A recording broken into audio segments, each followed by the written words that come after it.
Assalamualaikum warahmatullahi wabarakatuh. Perkenalkan, nama saya Nisa Cahyati Azari dari kelas manajemen 401. Di sini saya akan menjelaskan tentang kondisi kemiskinan dan pengangguran di Indonesia, terutama di tengah tantangan dan peluang era digital yang terus berkembang. Oke, yang pertama ada latar belakang. Digitalisasi ekonomi di Indonesia tumbuh sangat amat pesat. Banyak sektor beralih ke sistem daring dan teknologi, membuka peluang baru seperti e-commerce, freelance online, hingga startup digital. Namun, tidak semua masyarakat punya akses atau kemampuan untuk ikut dalam transformasi ini. Disinilah tantangan baru muncul. Mereka yang tertinggal bisa semakin miskin atau menganggur. Tujuan analisis. Tujuan dari analisis ini adalah pertama, melihat data dan tren kemiskinan dan pengangguran terbaru di Indonesia. Yang kedua, menghubungkan dengan teori dan kebijakan ekonomi yang pernah kita pelajari sebelumnya. Yang ketiga, menyusun solusi dan rekomendasi berbasis data agar bisa menjadi masukan yang berguna. Selanjutnya ada data kemiskinan seperti yang kita lihat berdasarkan data BPS per September 2024. Jumlah penduduk miskin di Indonesia mencapai 42,6 juta orang atau 8,57% dari total penduduk. Coba, itu udah 80%-nya dari penduduk, melebihi 50% ya.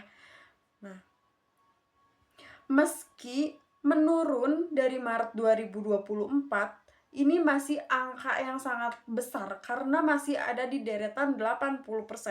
Saat ini, BPS juga sedang meninjau ulang metode pengukuran kemiskinan dengan pendekatan PPP atau Purchasing Power Parity agar lebih adil dan lebih realistis tentunya. Selanjutnya ada data pengangguran. Sementara itu, pada Februari 2025, jumlah pengangguran di Indonesia mencapai 7,28 juta orang dengan tingkat pengangguran terbuka sebesar 4,76%. Namun yang lebih mengkhawatirkan adalah TPT usia muda 15 sampai 24 tahun, which is itu banyak banget fresh graduate atau mungkin mahasiswa-mahasiswa yang masih aktif atau lulusan-lulusan SMA, lulusan S1 yang mencapai lebih dari 16%. Artinya banyak lulusan baru yang terserap di dunia kerjanya tidak terserap atau belum punya skill sesuai dengan kebutuhan pasar digital. Lalu ada teori ekonomi terkait. Beberapa teori relevan dengan kondisi ini, seperti teori kemiskinan absolut dan relatif, yang menjelaskan kemiskinan tidak hanya berdasarkan pendapatan tetapi juga ketimpangan akses. Untuk pengangguran, kita bisa lihat teori pengangguran struktural, di mana tenaga kerja tidak punya keterampilan yang cocok dengan kebutuhan digital saat ini.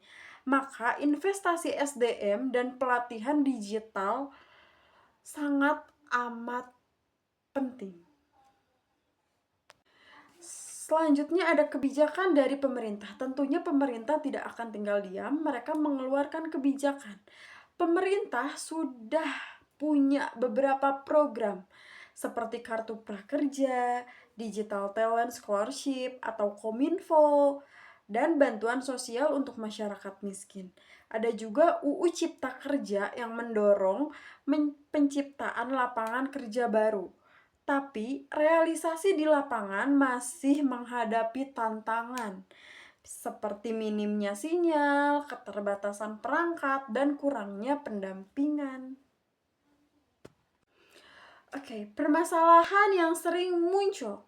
Beberapa masalah utama, yang pertama adalah akses internet dan teknologi belum rata. Itu udah pasti sebagai penghambat awal, karena digitalisasi atau era digital itu modal awalnya adalah internet.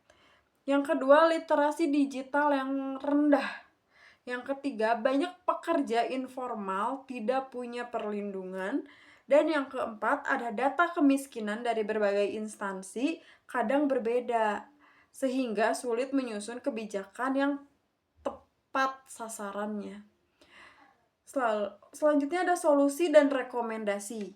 Berikut beberapa solusi yang cukup konkret ya. Yang pertama, pemerataan pelatihan di desa-desa. Yang kedua, ada bantuan bagi UMKM agar bisa masuk pasar digital. Yang ketiga, ada perlindungan sosial untuk pekerja freelance atau JIJ ekonomi. Yang keempat, ada penggunaan data real time dari dashboard BPS, BI, dan OJK. Dan yang terakhir, ada edukasi publik tentang kemiskinan dan manfaat teknologi lebih inklusif. Oke, dan yang terakhir kita simpulkan dari slide pertama sampai dengan slide terakhir. Kesimpulannya adalah era digital bisa mempercepat kemajuan ekonomi, tapi hanya jika seluruh rakyat ikut terlibat. Tanpa intervensi tepat, justru bisa memperlebar jurang sosial. Maka solusinya bukan hanya teknologi, tapi juga pendidikan, perlindungan sosial, dan pemerataan infrastruktur. Lalu ada penutupan dan aksi.